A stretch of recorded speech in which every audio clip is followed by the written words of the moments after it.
Bueno, chicas, voy a hacer ahora el ejercicio 5, que para mi criterio es el ejercicio más importante de los que hemos hecho, porque de esta entrega, esta entrega que tenéis que hacer es el ejercicio más importante porque es el que habla bastante del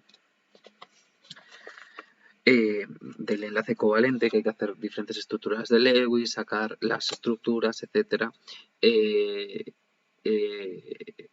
Su estructura, su geometría, que ahí veo si he puesto estructura, pero pido geometría, la polaridad, la hibridación, los solapamientos, etcétera. Es un poco lo que más hemos visto, que son todos lo del enlace covalente. Recordad que hay un error que es ALI3 y no ALI2 como pone, ¿vale? Entonces vamos a ir haciéndolas. Voy a hacer un poco los apartados A, B, C, D en conjunto, y luego el apartado E, que va aparte, porque solo nos lo piden del ácido cianhídrico, lo voy a hacer aparte. Entonces, vamos a ir sacándolo todo como lo hemos ido sacando. Entonces, vamos a empezar haciendo el ácido cianhídrico. El ácido cianhídrico, ¿vale? Entonces, sacaréis la estructura de Lewis, tenéis que ponerla con lo disponibles, necesarios, compartidos, solitarios, y os va a quedar una estructura de esta forma, una estructura de Lewis de esta forma. Os lo repito que tendréis que tenerlo así. Os van a salir 4 zonas enlazantes compartidas y una zona no enlazante, un par no enlazante.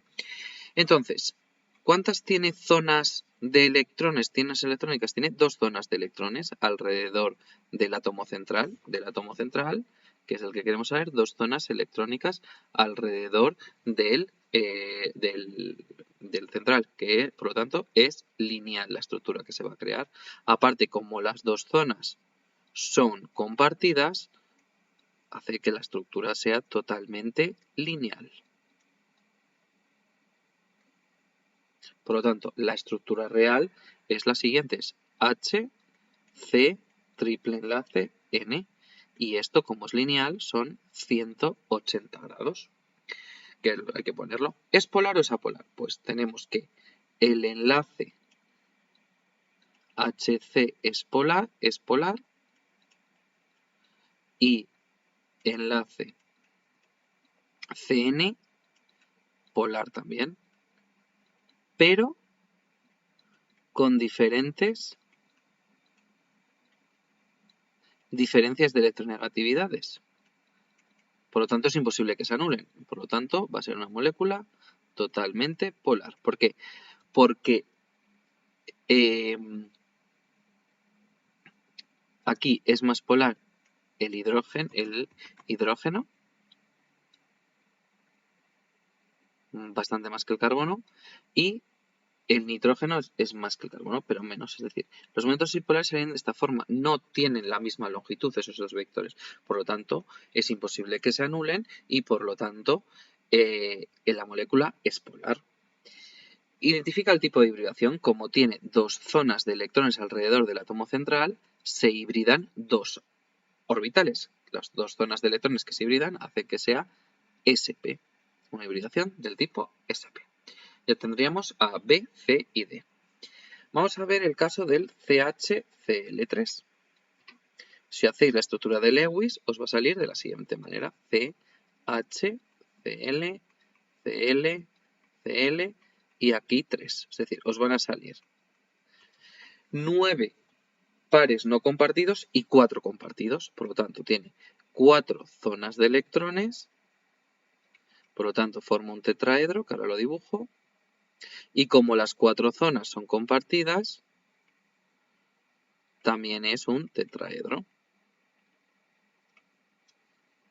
Es decir, es forma tetraédrica de tetraedro. Coloco en el centro el carbono, voy a colocar aquí el H hacia arriba, aquí el cloro, aquí otro cloro y hacia atrás el otro cloro.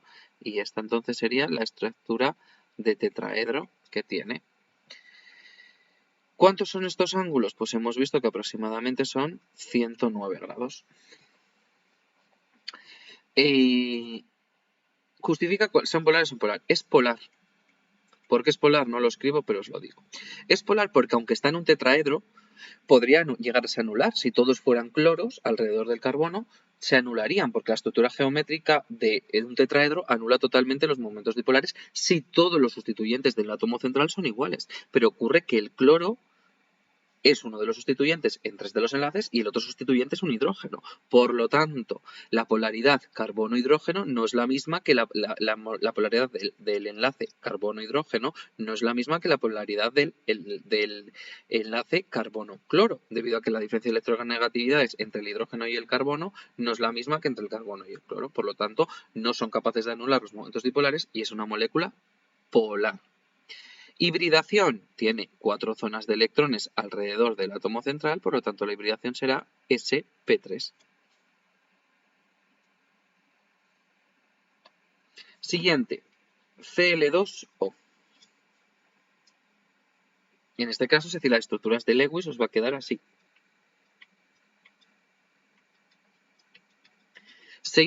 8 pares no compartidos, 2 para el oxígeno y 3 para cada cloro, y 2 pares compartidos. Os quedará esta es la estructura de Lewis. Por lo tanto, 4 zonas de electrones alrededor del átomo central que se colocan en forma de tetraedro. Lo coloco ahora, es decir, colocaría aquí el oxígeno, aquí un par de electrones, aquí para atrás otro par, aquí un cloro y aquí otro cloro. Pero a mí la estructura que me interesa para la molécula es esta, es decir, tiene 2 zonas compartidas, por lo tanto tiene estructura angular. Es verdad que el enlace oxígeno-cloro es un enlace polar porque diferencia electronegatividades, y es que además la estructura angular hace que nos anulen. El oxígeno es más que el cloro. Si yo coloco los momentos dipolares, como veis, se anularían en la horizontal pero no en la vertical. Por lo tanto, es una molécula totalmente polar. Como tiene 4 zonas de electrones alrededor del átomo central, forma una hibridación también sp3. Y por último, tenemos que es el AlI3. Si hacéis la estructura del AlI3, os va a quedar así. A ver, que no soy capaz de verlo, será... A ver. Si consigo verlo aquí, vale. Borro Al, será un hidrógeno. A ver, se lo voy a escribir bien. Voy a escribirlo más abajo, porque si no...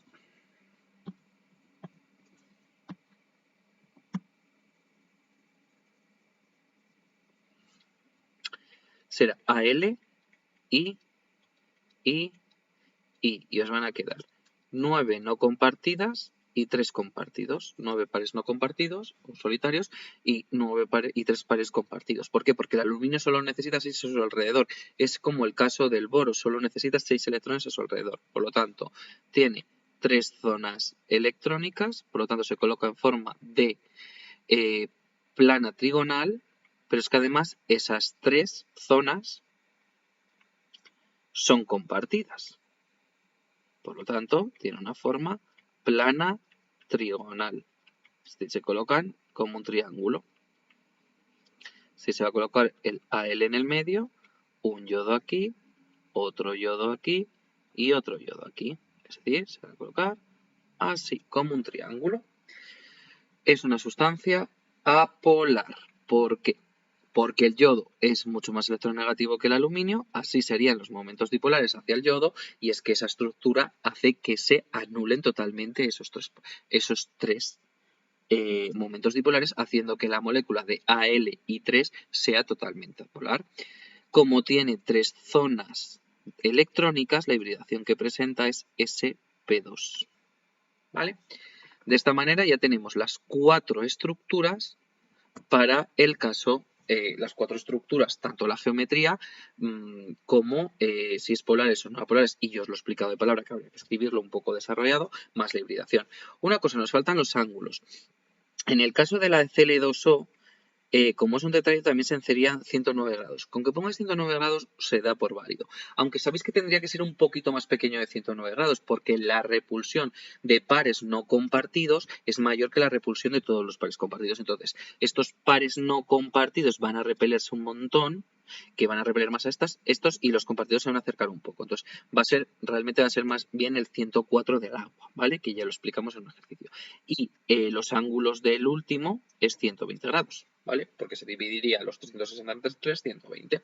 Vamos a hacer el ejercicio E, ¿vale? Con esto quedaría ABCD y vamos a hacer ahora el ejercicio E.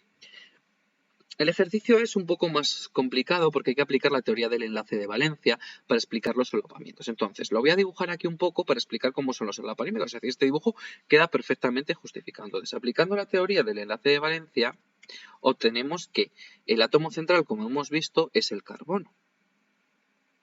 Entonces, si veis la estructura un poco del carbono, la configuración electrónica del carbono, habíamos dicho que es 1s2, 2s1, 2p3. Es decir, uno promocionaba para permitir los 4 enlaces posibles del carbono. Entonces, ¿qué ocurre? Pues que el carbono, si yo lo dibujo, va a tener aquí un electrón, esto sería un orbital s, y ahora voy a dibujar los 3 orbitales p. Aquí tiene otro en un orbital p, aquí tiene otro en un orbital p, y aquí metido en el ordenador tendría un orbital p. ¿Qué ocurre? Pues que tiene un enlace sencillo con el hidrógeno. Pues lo más lógico que podemos pensar es que el hidrógeno viene hasta aquí y comparte el del enlace en el DH, el del orbital tipo S. Entonces aquí un enlace orbital S es totalmente frontal. Este es un solapamiento del tipo sigma. ¿Vale? Y ahora vamos a dibujar con otro color, por ejemplo con un verde, el caso del átomo de nitrógeno. El caso del átomo de nitrógeno, según su estructura, tiene 2 electrones en su orbital S y luego tiene uno en cada uno de los p. Sería uno aquí, otro lo va a tener aquí y otro lo va a tener aquí. Entonces, ¿cómo es este solapamiento? Este solapamiento es totalmente frontal, se están enfrentando. Este solapamiento va a ser de un enlace como si fuera un enlace sencillo. Este solapamiento es tipo sigma también. Pero ¿qué ocurre? Que el átomo carbono, el enlace carbono-nitrógeno es un triple enlace. ¿Qué ocurre con estos? Pues que ocurre que estos también se van a enlazar de forma lateral, formando un solapamiento tipo pi. Y estos de aquí, los que se meterían en el ordenador, también se solapan formando un orbital, formando un solapamiento de tipo pi. Por lo tanto, el enlace hidrógeno-carbono es tipo sigma. Y el enlace carbono-nitrógeno tiene un solapamiento tipo sigma, otro pi y otro pi. Estos son laterales, que son los clásicos de enlaces dobles y enlaces triples. Por lo tanto, quedaría perfectamente justificado según la teoría del enlace de valencia con este dibujo.